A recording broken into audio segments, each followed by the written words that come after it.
Hello friends, നിശാഗന്ധിയുടെ നല്ലൊരു വീഡിയോയിലേക്ക് ഏവർക്കും സ്വാഗതം. ഇന്ന് നമ്മൾ കൊണ്ടുവന്നിരിക്കുന്നത് എല്ലാവരെയും നല്ല രീതിയിൽ ആകർഷിക്കാൻ കഴിവുള്ള നല്ലൊരു ചെടിയാണ് കേട്ടോ. ഇത് നമ്മുടെ കാലാ ലില്ലി, വാം ലില്ലി, അങ്ങനെ ഒരുപാട് പേരുകളിൽ അറിയപ്പെടുന്ന നല്ലൊരു സുന്ദര ചെടിയാണ്. ഇത് നമ്മുടെ നാടുകളിൽ പല നിറത്തിൽ ചട്ടികളിലായിട്ട് കിട്ടുന്നുണ്ട്. അപ്പോൾ അത് നമ്മുടെ ചെറിയ ചെറിയ കിഴങ്ങുകളാണ്. ആ കിഴങ്ങുകൾ നട്ട് പിടിപ്പിച്ചിട്ടാണ് ഇതുപോലെയുള്ള അതിൽ നിന്നും ഇള പൊട്ടിയിട്ട് ഒരുപാട് തൈകൾ വരുന്നത് കേട്ടോ. അപ്പോൾ ഇത് നമ്മൾ വെറുതെ നിലത്ത് നട്ടിരിക്കുകയാണ്.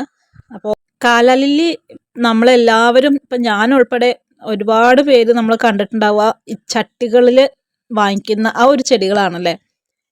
അത്യാവശ്യം കുഴപ്പമില്ലാതെ നല്ല ചട്ടികളിൽ നിറയെ പൂക്കളായിട്ട് നിൽക്കുന്ന ഒരു ചെടി. എന്നിരുന്നാലും അത് കാണുമ്പോൾ നമുക്ക് തോന്നും, ഇത് നമ്മുടെ നാട്ടിലെ ചെടികളാണോ, നമുക്കിത് വെച്ച് കഴിഞ്ഞാൽ പിടിച്ചു കിട്ടുമോ, നമ്മളുടെ പൈസ പോകും. കാരണം അത്യാവശ്യം നല്ല റേറ്റ് ഉണ്ട് ഈ കാളലില്ലിയുടെ തൈകൾക്ക്. അപ്പോൾ ഇത് കണ്ടില്ലേ നിങ്ങൾ, എന്ത് ഭംഗിയായിട്ടാണ് നമ്മുടെ നിലത്താണ് കേട്ടോ, വീടിനോട് ചേർന്നിട്ട് നമ്മൾ നിലത്ത് ഇതുപോലെ വെച്ച് പിടിപ്പിച്ചിരിക്കുകയാണ്. അപ്പോൾ ഇത് വളരെ പെട്ടെന്ന് തന്നെ നമുക്ക് ഗ്രൗണ്ട് ഓർക്കിഡ് പോലെയൊക്കെ വളർത്തിയെടുക്കാൻ കഴിയുന്ന നല്ല ചെടിയാണ്. കാരണം ഇതിനകത്ത് ചെറിയ കിഴങ്ങാണ്. അപ്പോൾ ആ കിഴങ്ങിൽ നിന്നാണ് ഇതേപോലെയുള്ള ഒരുപാട് തൈകൾ വന്നിട്ട് ഈ ഒരു സീസൺ നിറയെ പൂത്തുലഞ്ഞ് നിൽക്കുന്നത്. പിന്നെ വെള്ളപ്പൂക്കളാകുമ്പോൾ നമ്മുടെ കണ്ണിന് ഇമ്പം മാറുന്ന നിറമാണല്ലോ വെള്ള.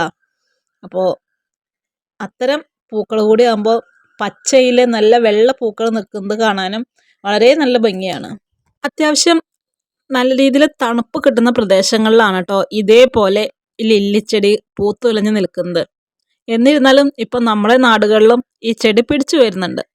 അപ്പോൾ ഒരുപാട് ചൂടുള്ള പ്രദേശങ്ങളല്ലാതെ ഒരു മിതമായ രീതിയിൽ ചൂടും തണുപ്പും കിട്ടുന്ന പ്രദേശങ്ങളിൽ നമുക്കിതുപോലെ വളർത്തിയെടുക്കാം കേട്ടോ. പിന്നെ കിഴങ്ങിൽ നിന്നും വരുന്ന ചെടി ആയതുകൊണ്ട് തന്നെ നമുക്ക് ഒരുപാട് വളപ്രയോഗത്തിൻ്റെ ആവശ്യമൊന്നും ഇതിനകത്തില്ല. നമ്മുടെ ഈ ഒരു സീസൺ വരുമ്പോൾ അതിനകത്തുനിന്ന് നമ്മുടെ പുതിയ പുതിയ തളിർപ്പുകൾ വരികയും ഇതേപോലെ ചെടികൾ പടർന്നു പിടിക്കുകയും ചെയ്യും.